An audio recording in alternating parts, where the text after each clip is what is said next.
এই মুহূর্তে আরও একটি গুরুত্বপূর্ণ আপডেট। হাওড়া নদীর জল প্লাবিত হচ্ছে। জলমগ্ন আসাম আগরতলা জাতীয় সড়ক চন্দ্রপুর এলাকায় সবথেকে বড় সংবাদ। এবার জাতীয় সড়কে নদীর জল প্রবেশ করে যান চলাচল স্তব্ধ হয়ে পড়েছে।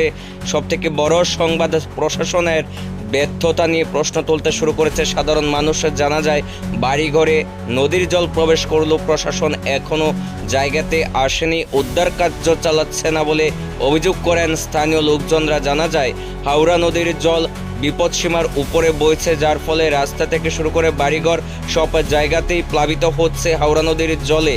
আর এই বিষয়কে সামনে রেখে যখন আতঙ্কিত সাধারণ মানুষ, তখনই প্রশাসনের দেখা পাওয়া যাচ্ছে না বলে অভিযোগ করেন একাংশ স্থানীয় লোকজনরা।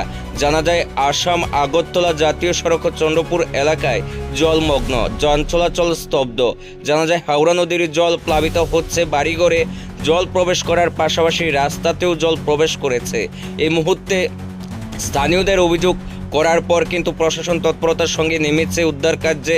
একাধিক মানুষ বাড়ি করে আটকে রয়েছে চন্দ্রপুর এলাকায়, সেই ছবি আপনাদের সামনে তুলে ধরা হচ্ছে। প্রশাসনও কিন্তু সেই জায়গাতে পৌঁছানো শুরু করেছে সকাল থেকেই, কারণ গতকাল রাতে প্রচণ্ড বৃষ্টিপাতের ফলে একাধিক জায়গায় জল প্লাবিত হয়েছে। একাধিক জায়গাতে মানুষ ঘরছাড়া হয়েছে, শরণার্থী শিবিরে আশ্রয় নিতে হয়েছে। সকাল হতেই দেখা যাচ্ছে হাওড়া নদীর জল বিপদসীমার উপরে বইছে।